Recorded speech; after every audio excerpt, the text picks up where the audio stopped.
Hi everybody, I'm Mikey, and this is part of the Advent Calendar series that is a crochet along. For those working on the crochet along with me, every few days a new video will be available to advance you to the next part of your project.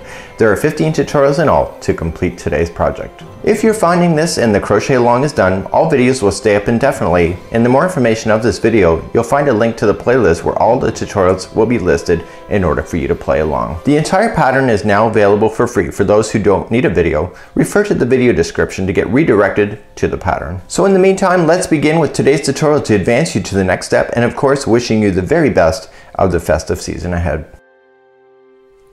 So let's move along in our project, and today we're going to feature the pockets, and there's a total of 24 pockets to get you to Advent, right from 1 to 24. There's a total of 6 colors, and the 6 colors are used only 4 times. So if you see the green, so 1, 2, 3, and 4. And so what I would highly recommend is that you do all of your counts first. So don't worry about doing any of the embroidery of the numbers onto anything. Get all of your colors completely done so that you have them. So just grab 6 balls of color that you want. Has the color choices that it shows you here as well as you can see a diagram of colors. So if you would like all your pockets to be the same color, that's completely up to you.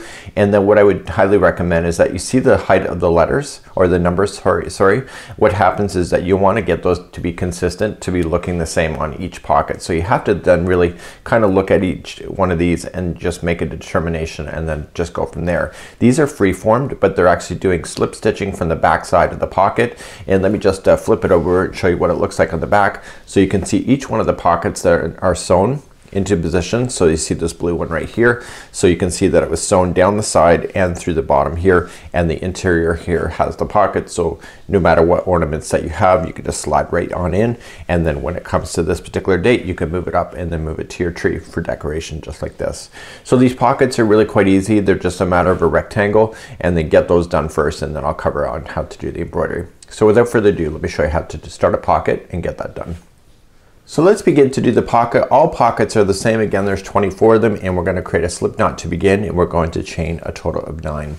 So just put that onto your hook and chain 9. So 1, 2, 3, 4, 5, 6, 7, 8, and 9. So then we go across the chain. So second chain from the hook, you're just going to single crochet. So just like the backdrop, you're just single crocheting each one of the rows up until you get to the total height. So the total height that you need to get is row number 2 has to measure up to 3 inches. So the base here has to be 3 inches from the top, the bottom of this, all the way to the top of the pocket.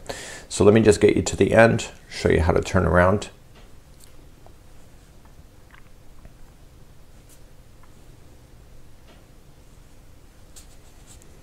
The starting rows are kind of always the slow going, but once you get it done and that first row done, it's just easier from there on. So if you're experienced with crochet, you'll know that already.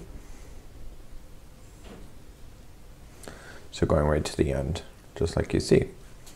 Okay, so there's no more left, so we just turn our work and then chain up 1, going into the same one that you just were in. So, and just single crochet yourself back across.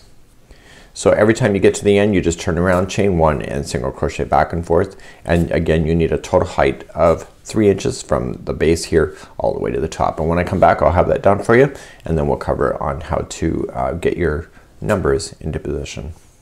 So I'm just coming up to the end of my pocket, just like you see here. And what I want to do at the end of this is that I want to leave an extra long tail, so I can use that tail to sew it down to the project when I'm ready. So make sure you don't cut the tail too short. You want to be able to go around 3 of the sides. So you want to go down 1, 2, and back up 3. So just leave an extra long tail for that particular moment. Okay, it's better to cut extra than it is to leave it too short, and just pull it through the loop and then fasten that off. So that's good. So what I would do is worry about any of the loose ends later, and then what we're going to do then is cover the numbers. So get all 24 of these done first, and then we're going to come back and then we'll review on how to do the numbers.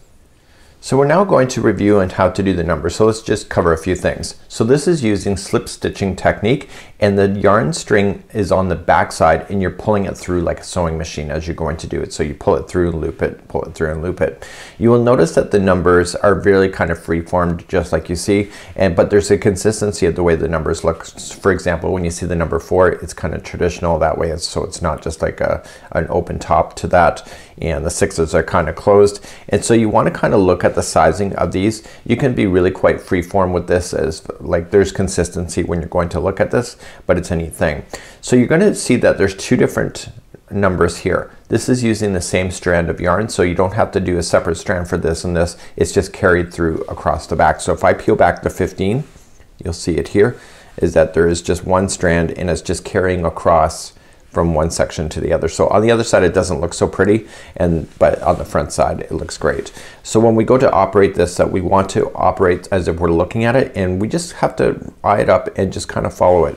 So I'd be consistent. See how it's 3 kind of stitch sections above? That's where it starts, like as far as the height.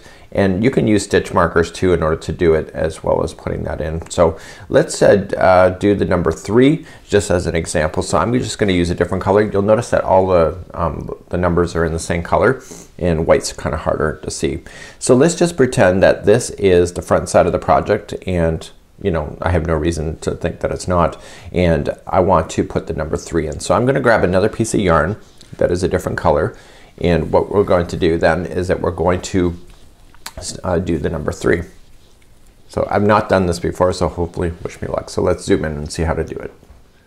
So let's put the number 3 on the front side of this pocket. So what I want to do is just create a slip knot on the other yarn that we want to use, and we're not going to put it onto the hook first, because what we want to do is that we need to treat this as if it's the top side of the project, which it is.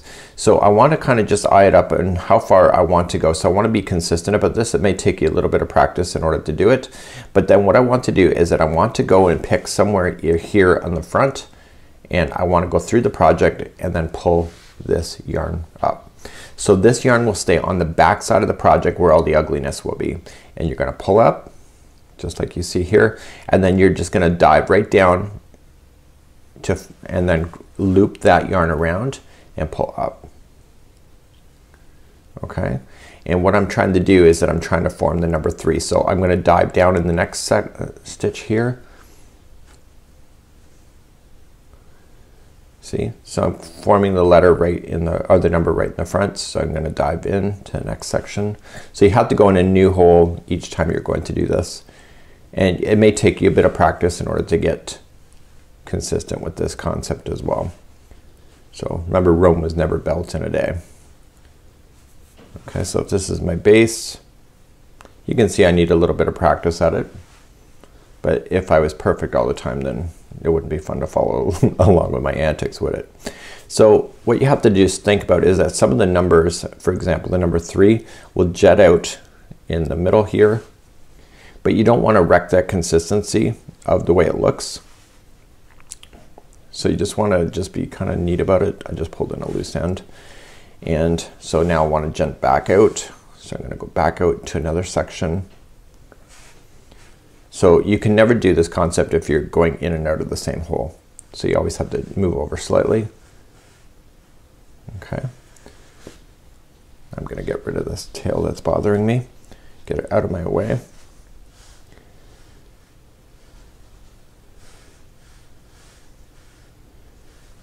And the neat thing about this advent calendar, it looks artistic. So if you're perfect, there'd be no fun. You could also cut out felted letters if you wanted to be a little more consistent, and glue those onto the front of the pocket too. Nothing says yet you can't do that. Okay, so there is my number 3. Okay, it does look freeform, but I'm okay with that. So to finish this off, what I'm just going to do is that I'm just going to put this to the back side and pull through. So I went through the same hole and pulled through, and I'm just going to pull it through that existing loop that is on here.